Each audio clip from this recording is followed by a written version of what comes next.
Hey everybody, welcome back to the channel. I'm the Jaywalker. Again, we're here in Pleasant Green Cemetery, Magna, Utah. Now, I know that we've done a lot of videos here, but I keep finding great stories, great headstones. We're going to keep the stories coming here. So right over here is a headstone with a story of a young lady. It's just fantastic. Shared it already, at least a little bit with my Instagram account. We're gonna get to it here on YouTube. Let's get at it, shall we? Here, in between these two lilac bushes, is the grave of one Eva Titcomb Smith, born August 10th, 1903. Died November 10th, 1918. Also married Alma Eugene Smith, October 8th, 1917. That's right, y'all. 15 years old when she died. Married at 14. So, I mean, we are talking more than 100 years ago. And, things were quite a bit different then. Even 60, 70 years ago here in Utah, things were a little different. They did marry younger than they do even now. So the story is, so she married at 14, married Alma Smith. He goes off to war. I'm assuming it was probably fairly soon, World War One. He's off in France. At some point after him leaving for war. So he was 21 at the time that they got married. He was born in 1896, so 7 years older than she was. He was 21, she was 14 when they got married.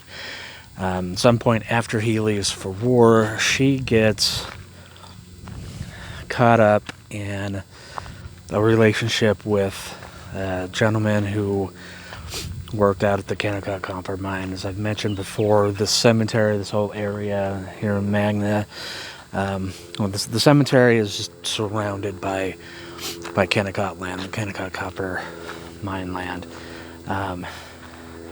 Magna was kind of the base of operations, as it were, for a lot of people to live and go to work out at the mine.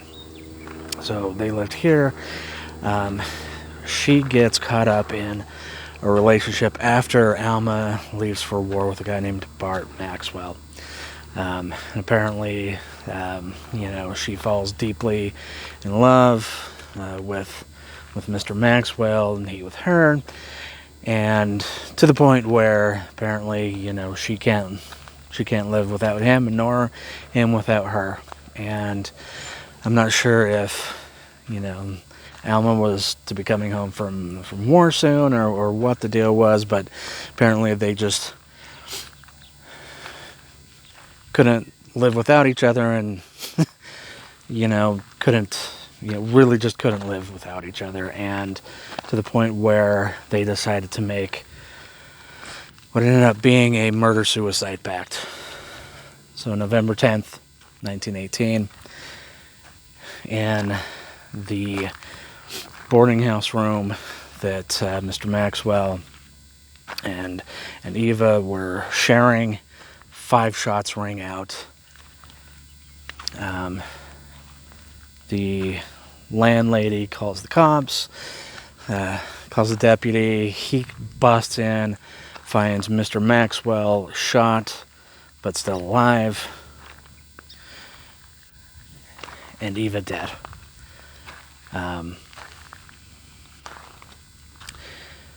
Mr. Maxwell yells at the deputy, "Get out, everything's fine." Obviously things aren't. They come in, they get Mr. Maxwell to the hospital, where about 8 hours later he passes away. So there's also, they found the gun used in this murder-suicide underneath Eva, where apparently Mr. Maxwell, after shooting 3 shots, or at least a few shots couple shots up into the ceiling. Before shooting, Eva shoots himself, shoves the gun under her.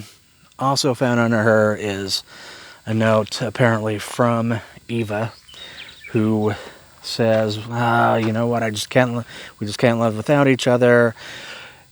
You know, it was addressed to a friend at whose home they were supposed to go to a party later on. Hey, you know, we're not going to make it to your party at 1 o'clock. As at 10 o'clock this morning, we're going to end it all. We're going to blow off. Interestingly enough, before using a gun to end their lives. As I mentioned, just a very, very interesting story. Great things, you know, keep finding out here at Pleasant Green. Thanks for walking with me. Join me again soon. If you like what you see, please share the videos, subscribe, like, find out when I make new ones. Let me know what I can improve on. Let me know what I can do better. Please, bring it on in. Keep watching. Thanks for joining me on today's Jaywalk. We'll catch you later.